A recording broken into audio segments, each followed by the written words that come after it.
For more great content, make sure you follow 717 Sports Media on all your podcast listening platforms. Also follow us on social media, on Twitter at 717_sports, Facebook and Instagram at 717 Sports Media. We're also checking on our website daily for your daily news and sports videos at 717sportsmedia.com.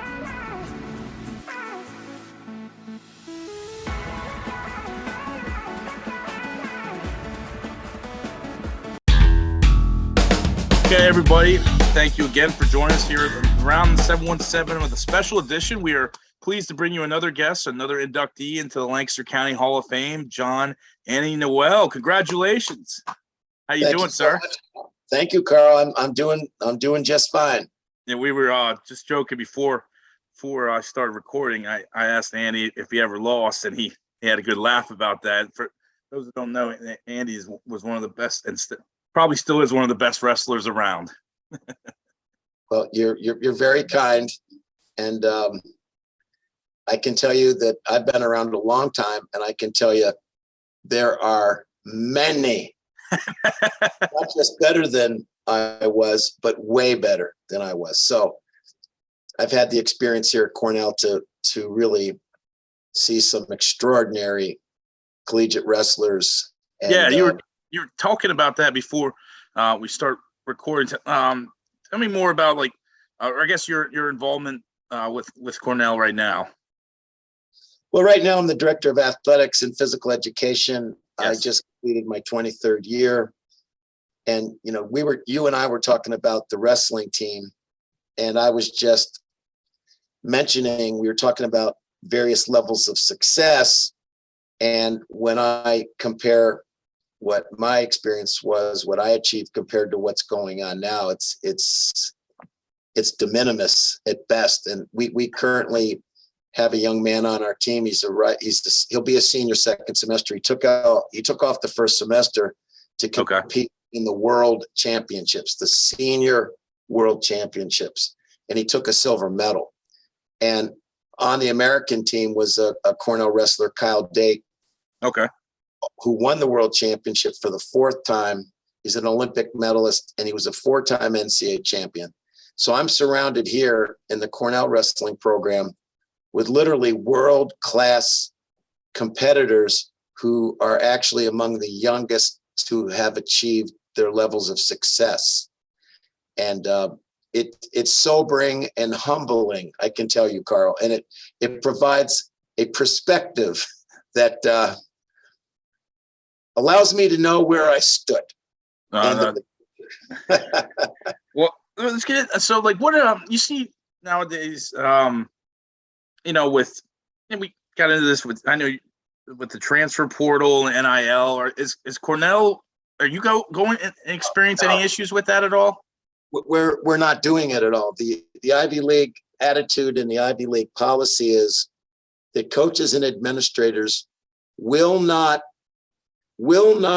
be involved in developing a name, image, and likeness contract agreement for any of our athletes. Now, if an athlete says to us that they would love to have the contact information of one of our key alumni, we'll give it to them. And if a key alum says to us, hey, Yanni Diakamahalis just took second in the world as a college senior, would love to get in touch with him to talk to him about NIL. I would say, fine, here's his contact information. But I don't, and the coaches, same thing. Yeah. Coaches and administrators are not involved. That's up to the young person and whatever entity or person that is interested in using their name, image, and likeness. Very good.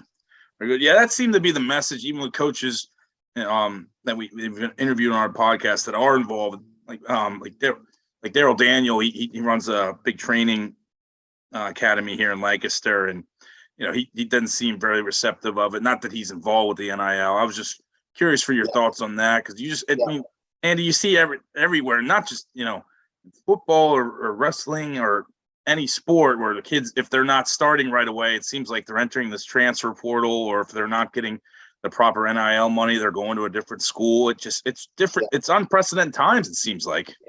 Yeah, it's really a very bad and unfortunate situation, because the number of college athletes whose name, image, and likeness is actually worth anything to anybody is small.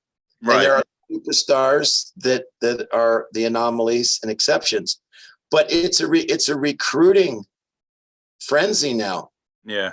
Paying every offensive lineman at one of the Texas schools that I won't specify, every offensive lineman got $50,000, and maybe their name's at a diner or a car dealership or some other entity, but they're not bringing anything to that company.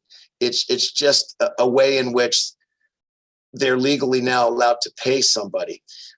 An example in wrestling, Stanford has a young man named Real Woods, who is the highest returning place winner in the NCAAs at 141 pounds.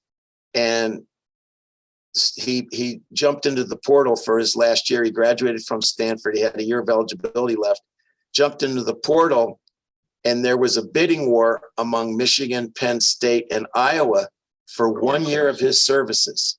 And they all offered him $100,000. And in the final analysis, he attended Iowa for $200,000. So he's being paid $200,000 in name, image, and likeness money. So he's like a free agent, basically. Yeah, absolutely. And that's a wrestler in one weight class out of 10 weight classes getting Right. $200,000. You can imagine, and you've probably read what some of the elite athletes are making at quarterback coming out of the SEC or something like that. It's huge money. So this amateurism focus that the NCAA had for many, many, many decades is gone. And it's not the NCAA's fault, because the Supreme Court made some rulings that encouraged a lot of this, but it's a real mess. And you mentioned the portal. Yeah. Now a head coach has to continue to recruit every member of their team Right. each year instead of once, because some of these young people want positive reinforcement. They want to have a lot of minutes in competition. They want attention and care and love. And if they don't feel they're being treated properly, they can jump into the portal and see who else out in the world of NCAA athletics would rather have their services. So it's a bit of a mess. And we're involved in it at a level because we're aware of some young people in the portal, but yeah, we are concerned if they've jumped into the portal, why are they in the portal? Why did they leave their institution? What are the next question? How are you, like a guy who just screams for tradition and everything? How are you dealing with this personally? Yeah. Well, our coaches are the ones dealing with it. I'm not dealing with it at all. Really, it's up to each coach to do their homework. Now, there is a case, Carl, where we've recruited a young person and they've decided to go to the Big Ten or some other really high level conference, and they're unhappy and they put their name in the portal potentially, and they're interested now in their second choice. We're often the second choice for some of the Big Ten athletes who are trying to weigh different priorities. And so if that happens, that is not as crazy in my opinion. But a young person jumping into the portal, as you said, to sort of jump into a marketplace where people will bid on their services. It's not why the NCAA began, and it's not really part of the philosophy of amateur athletics. But the amateurism part is slowly going away, as you know, Carl. Yeah, and it's very unfortunate. And Andy, we get that same message from a lot of our guests too. So it's very unfortunate. It's an adjustment that we all as professionals have to go through and just have to deal with. And I'm not in a position like you are, so I can only imagine. You oversee so many people, like their reactions and the families it does affect, both positively and negatively. I can only imagine what you have to deal with. Yeah, it's so far. I would say that our culture is strong, and the athletes that I'm close to personally are not interested in going anywhere. Okay. They don't look at X amount of thousands of dollars or tens of thousands of dollars as a reason to leave Cornell. And we do have some young people, and I mentioned Yanni Diakomahalis, 3-time national champion. If he went into the portal, he would get serious money because he's the second. He's considered the second best individual wrestler in the NCAA right now, of all weight classes and all levels. And just took second in the world, as I mentioned. He's somebody that would actually draw at the gate at places like Iowa, Oklahoma State, those kind of schools. All right. Well, transitioning more to a happy topic. Anyone bombard you with all these portal questions, but yeah, it's good to have our perspective from somebody like you with your stature. So I appreciate that. Now let me ask you: when you got the call for the Lancaster County Hall of Fame, where were you? We just interviewed Patricia Miser. She was on a golf course, so I don't know what you were doing. Where was I? I really don't remember. I received a call from Paul Nicholas, who was a lightweight on my Lancaster Catholic Crusader wrestling team, and okay, pretty close to Tom Bennett and a number of people that are involved in the selection or a member of the selection committee. I'm sure there's folks other than the committee members who weigh in on certain things. And to be honest with you, Carl, I do not remember where I was, but I remember receiving the call and thinking, what a nice thing. Certainly unexpected, but I really look at Lancaster County as a pretty serious region for athletics. And I grew up idolizing lots of athletes from various schools, whether it be Lancaster Catholic or McCaskey or Manheim Township, Manheim Central, Conestoga Valley, across the board. There were really terrific athletes in so many sports. So to receive this honor is meaningful to me. That's awesome. It's well deserved. Not often. I mean, well deserved, and I appreciate you taking the time. Now, I'm reading everything on your bio. Are you really set to retire soon? Like, how's that going to be?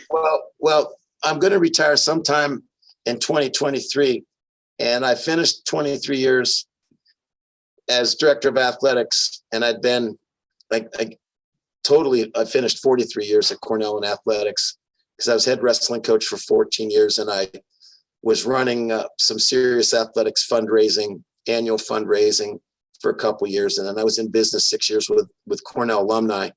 So I got here in 1974, so 48 years ago, I arrived in Ithaca to be head wrestling coach.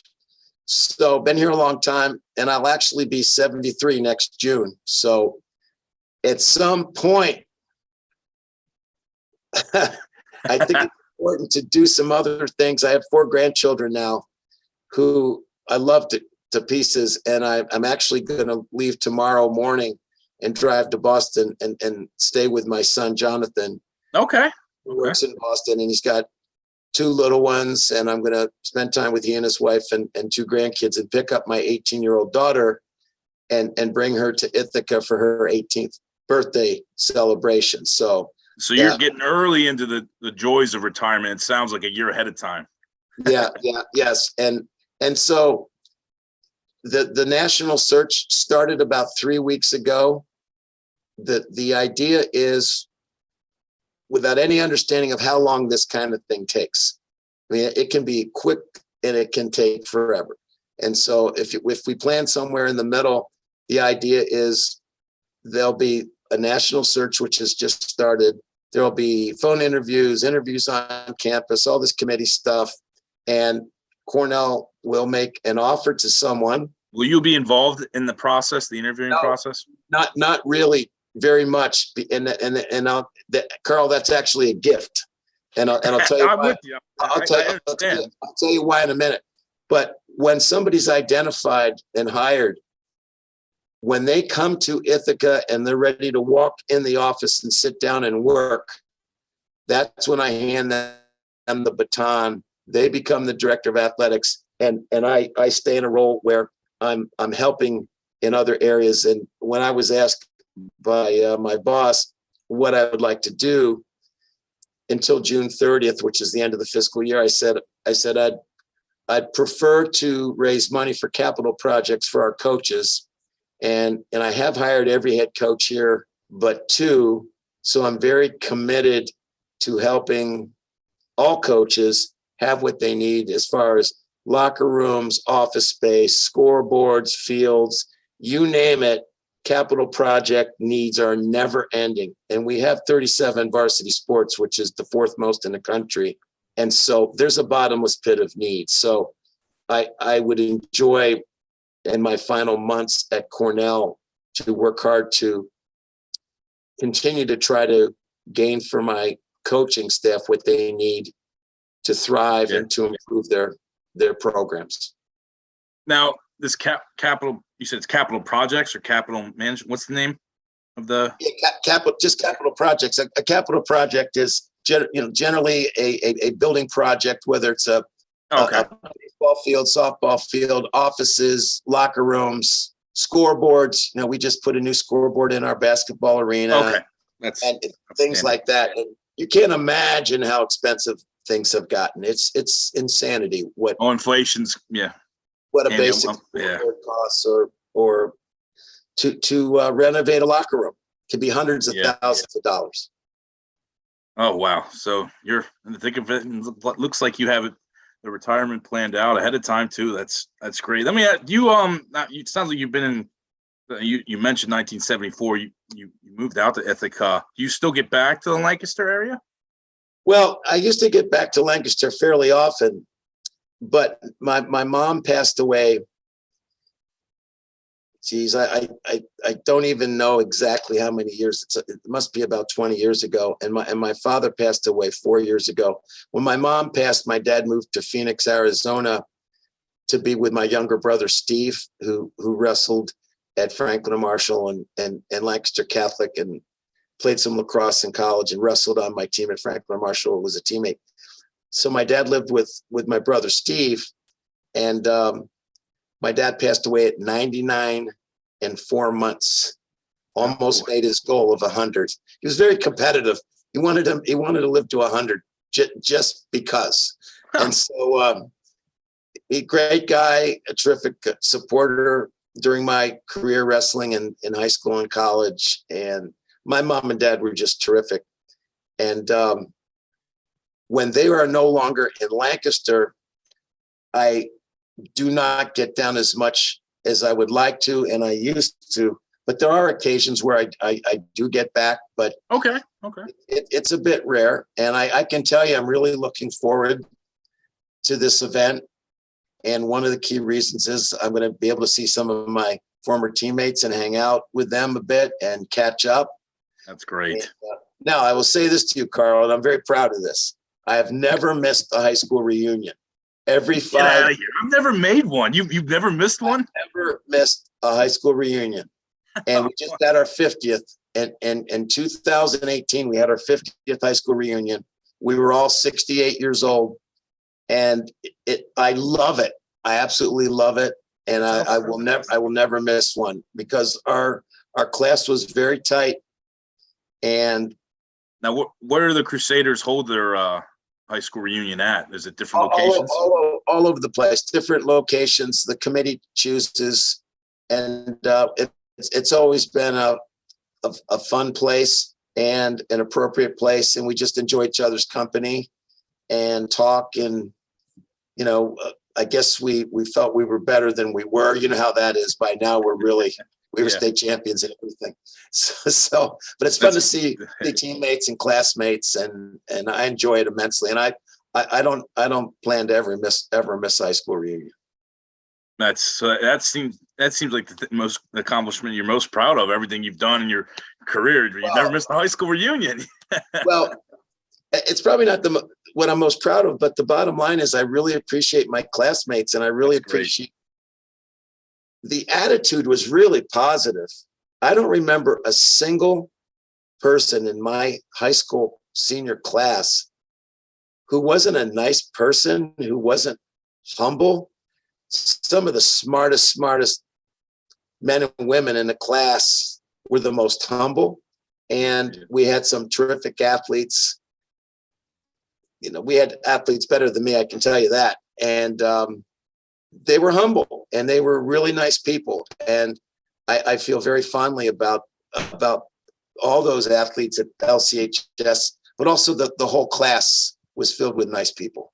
And I felt that way about the junior class below us, and the group of people that graduated in front of us were really, really super, and they embraced us as the next class to emerge as seniors. So very, very positive high school experience. Yeah, it sounds like it, Andy. That's outstanding. I can't, I had a lot of positive memories of my high school experience too. I can't say though I've been to every high school reunion, though. I don't plan to, just life gets in the way. So You're not committing. I know. I'm not, clearly. Not at all. Well, now speaking, I guess the last question for you then, what message would you say to our kids like in high school nowadays? What message would you give to them that are, maybe are down on their luck or something they need to overcome? Well, I mean, that's a tough question. It's a question that can have a very broad answer that, we could talk for a long, long time about it. But I would hope that young people have the opportunity through parenting or mentoring that they receive from adults to understand that hard work really does pay off, and that there will be no handouts once you leave the nest. You're going to have to earn everything. And so you should use the opportunity that high school and college, if you're able to go to college, but the opportunity that high school and college provides you to prepare for the rest of your life. That's what it's about. Get prepared for the rest of your life, because everybody is going to want options. And if you don't prepare, your range of options is tiny. And if you prepare well and work hard, even if you don't have huge success, people will know you and respect you for your work ethic and that you're a good person, and opportunity will come to good people. And then on top of that, excuse me, Carl, on top of that, I would say for young people to grow up with a sense of gratitude, with a sense of respect, and with a sense of gratitude for what you have, and show respect, not just to your peers, but to your elders and to people that look up to you, people that are younger. That is a great message. I'm sorry to be caught. No, you don't apologize. That was an outstanding message. I haven't played physical sports in quite some time, Andy, but I feel like I could run through a brick wall right now after that. I appreciate it. I appreciate you taking the time coming on our podcast. But sincerest congrats on your induction in the Lancaster County Hall of Fame. That'll be next Wednesday, October 12th. But congrats again, Andy. Thank you so much, Carl. All right, great. So that was Andy Noel, and we appreciate him coming on, and check him out, and along with our other inductees next week.